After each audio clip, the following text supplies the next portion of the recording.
Bienvenue dans Au Quotidien. Au sommaire de l'actualité, en ce lundi 23 juin, les suites de l'incendie du centre-ville de La Flèche avec un habitant toujours recherché et une trentaine de personnes relogées. La présence au Mans de quelques-uns des plus grands clubs de football d'Europe pour le mondial U12. Et puis notre invité, l'élu départemental écologiste Samuel Guy.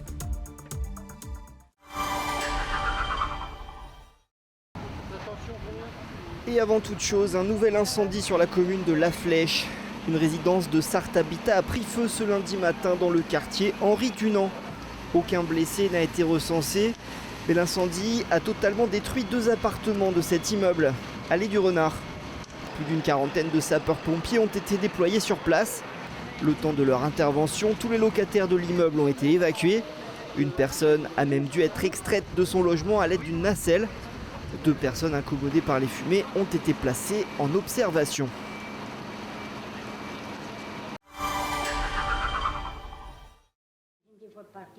À La Flèche, un habitant manque toujours à l'appel suite à l'incendie de vendredi dernier.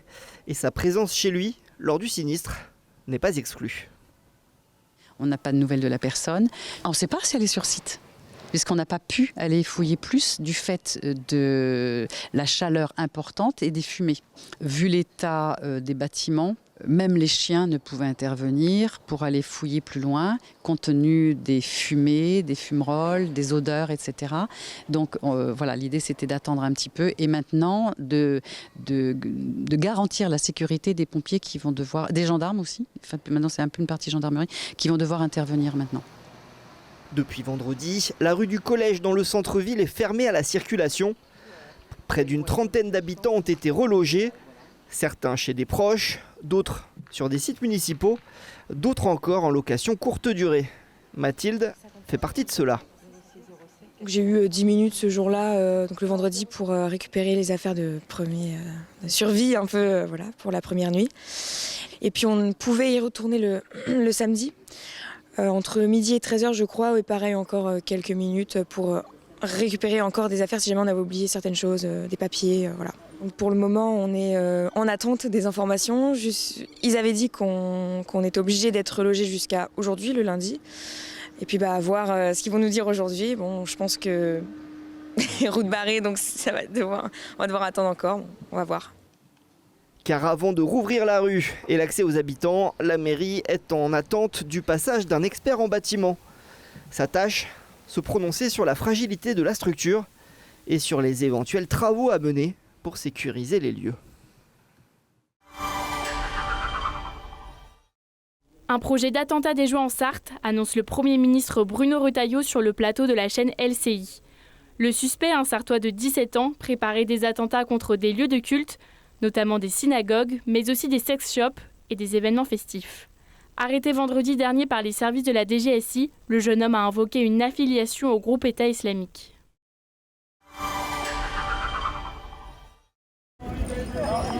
Une cinquantaine de cyclistes ont marché vélo en main dans les rues du centre-ville du Mans ce samedi matin. À l'appel de l'association Cyclamen, ils manifestent contre les nouvelles mesures de la mairie. En cause, ces nouveaux panneaux et l'interdiction de circuler désormais à vélo ou en trottinette le samedi en zone piétonne de 11h à 23h. Un arrêté municipal entré en vigueur ce week-end qui n'est donc pas du goût de l'association Mancel. On juge cette interdiction à la fois inutile, dangereuse et contre-productive.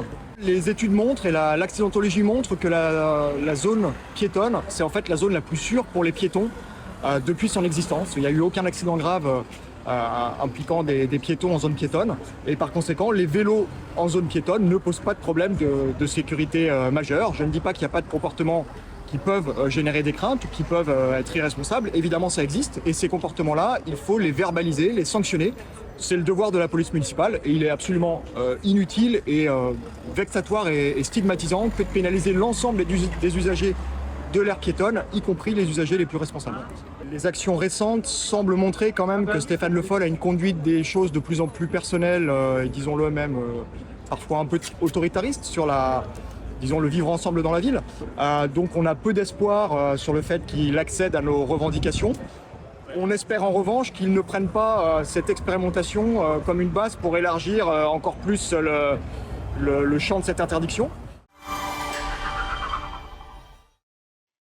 Ce lundi soir, il y a un invité, vous le savez, même si on est en toute image, et je reçois Samuel Guy.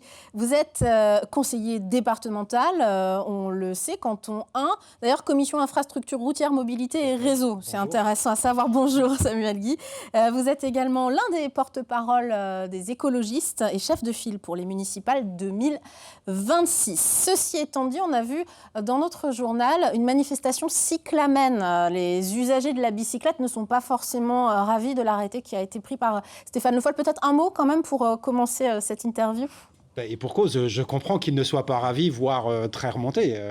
C'est assez incompréhensible qu'à l'heure où on cherche à valoriser le déplacement vélo, et le maire d'ailleurs demande à ce que les vélos CETRAM coûtent moins cher, et en même temps on leur interdit l'accès. Alors après, tout le monde est capable de comprendre que quand il y a une densité Est-ce que tout le monde est vraiment capable de comprendre? Parce qu'il s'agit vraiment de cela, de la dangerosité quand il y a beaucoup d'affluence le samedi. Le cadre réglementaire aujourd'hui permettait de toute façon à la police municipale d'intervenir et d'expliquer aux gens qui contreviennent et qui mettent en danger certaines personnes. La question de faire des menaces et de dire on va vous verbaliser parce que vous devriez être à pied. Enfin, commençons d'abord par faire la pédagogie. Et puis après, il y a certaines cibles, peut-être, certains usagers, certains types d'usagers, peut-être des livreurs, mais je ne veux pas jeter la pierre à qui que ce soit, mais peut-être des livreurs qui sont pressés, qui, eux, vont plus vite. Mais c'est quand même, ça me semble contre-productif. Et pour des gens qui n'arrêtent pas de dire « Ah, l'écologie punitive, qui met des punitions aujourd'hui, c'est pas nous. Alors, si je vous lance là-dessus, c'est pour arriver au sujet qui nous intéresse. Les écologistes de la Sarthe ont écrit un texte à l'égard de Stéphane Le Foll, les 12 travaux de Stéphane Le Foll. Je schématise, mais en gros, vous pointez du doigt le fait que les travaux en ville, ok, mais il ne fallait pas tout faire en même temps. Ça pose trop de problèmes pour la population. Pour vous, la méthode n'était pas la bonne. Expliquez-nous. Tout d'abord, effectivement, quand on a, et surtout quand les services de la collectivité ont une masse de travaux et une capacité de travail limitée, et les gens font tout leur potentiel et tout le bien qu'ils peuvent. Mais c'est compliqué. Il y a des interventions sans cesse, il y a des modifications de trafic. À chaque fois qu'on intervient dans une rue, il faut reporter le trafic sur une autre. Mais si sur la rue d'à côté, il y a aussi des travaux, ça devient compliqué. Et parfois, ça se gère un peu en urgence parce que les travaux, il y a des imprévus, il y a des choses qui arrivent. Bien évidemment. Et du coup, aujourd'hui, on n'a plus la capacité à gérer ça. Et c'est surtout, du coup, pas anticipé. Et il y a une forme d'accélération du calendrier en fin de mandat où il faut tout finir.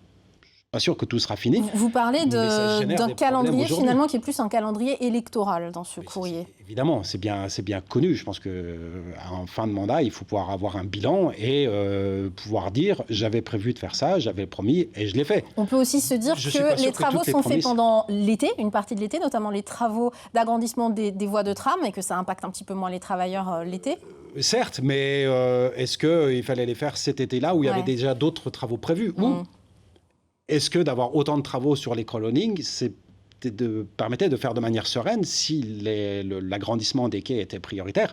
C'est peut-être d'autres choses qu'il fallait décaler là-dessus. Enfin, les écologistes l'ont toujours dit depuis le lancement. Ces crawling, ça fait beaucoup de choses à gérer. C'est des projets compliqués. Il ne faut pas tout faire en même temps. Et puis surtout, on est parti d'un projet qui était faciliter la vitesse commerciale des bus, qu'ils aillent un peu plus vite, qu'on en mette un peu plus de fréquence, à un projet qui est de rénover complètement l'espace public, ce qui n'est pas forcément une mauvaise chose en soi. Et ça nécessitait de prendre le temps. Si on décide de travailler de fond en comble, alors on prend le temps, on fait une meilleure concertation, on phase les projets. Vous demandez plus de concertation au maire du Mans, ça ne date pas d'aujourd'hui. Qu'est-ce que vous lui demandez là très concrètement par rapport à ce calendrier de travaux dont on parle? Par rapport au calendrier à travaux, j'ai un peu envie de dire que c'est un peu mort. C'est fiché, c'est lancé. Là, on est plutôt à demander aux services de gérer l'urgence. Là, vous montez, on va dire, en force au niveau de la communication et votre groupe a annoncé il y a peu vouloir rallier les forces vives de gauche, aussi en vue des municipales pour créer un programme.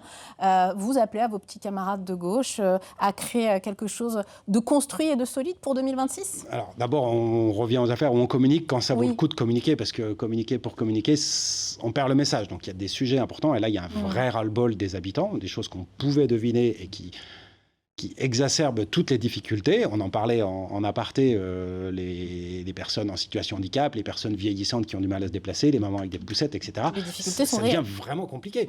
Et il n'y a pas de solution alternative. On ne peut même pas dire aller sur l'autre trottoir ou la rue d'à côté, c'est pareil. Donc là, il y a quand même un sujet qui était qu'on pouvait deviner et on se retrouve dans le dur. Par ailleurs, je pense que les élus, en tout cas les élus de la ville, sont en permanence à suivre leur dossier. Alors, pour ceux qui ont encore des responsabilités, effectivement, ils le suivent. Et sur les aménagements urbains, la voirie, ils font aussi tout leur possible pour mettre de l'huile. Et des opérations type Voltaire-Cordolet, elles ont été suivies, elles se sont plutôt bien passées. Mais là, on a pris du temps pour faire les choses. Alors, vous souhaitez, je le disais, rallier les forces vives de gauche pour créer un programme, un groupe, quelque chose de construit. Ça y est, on y est dans la préparation des municipales. Mars 2026 ? Mars 2026, c'est pas encore tout de suite. Je suis pas sûr que les Mancel et les Manceau aient ça en tête aujourd'hui. On entend les différents groupes politiques se mettre en ordre de bataille. Là encore, je pense qu'il faut prendre le temps, poser un bon diagnostic, prendre des mesures. On a appelé tout le monde à discuter. On a rencontré un certain nombre d'autres groupes politiques. Je pense les communistes, les Insoumis, le groupe CES, pour voir un peu quels étaient aussi les points sur lesquels on s'accordait sans difficulté. Et il y en a beaucoup.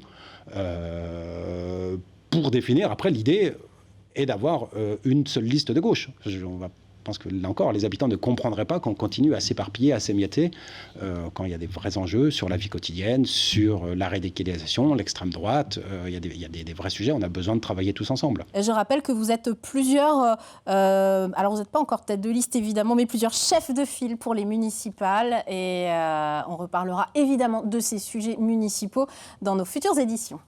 Merci.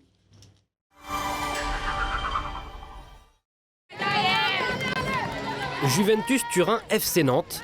Non, ce n'est pas une affiche de Ligue des Champions, mais un match de poule du mondial U12 de la ville du Mans.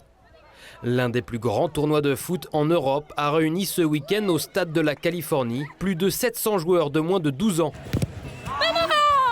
Parmi eux donc des joueurs de la Juve, de Liverpool, du Deportivo La Corogne et de certaines grandes équipes françaises comme le Stade Rennais ou encore l'Olympique Lyonnais. Des clubs professionnels attirés par le niveau et la renommée du tournoi. Beaucoup de clubs veulent le faire, on a beaucoup de demandes. J'ai déjà une bonne quinzaine de clubs qui s'engagent pour 2026. À 80 ans, Christian Bougard est le chef d'orchestre de ce mondial depuis la première édition qu'il organise en 1980, d'abord à Sablé. Depuis 20 ans, c'est au Mans que le tournoi a lieu. C'est un tournoi que j'ai créé en 2004 quand je savais que ma femme elle était condamnée à décéder, quoi. Et donc je m'étais dit, il faut que moi, quand j'avais fait plusieurs grands tournois, je dis il faut que j'en refasse un pour m'occuper l'esprit, parce que je savais que j'aurais des moments difficiles à vivre. Ce grand passionné nous a confié avant le deuxième jour du tournoi qu'il fallait se méfier des jeunes Danois. Christian Bougard ne s'est pas trompé puisque Gentofte Copenhague a remporté le titre.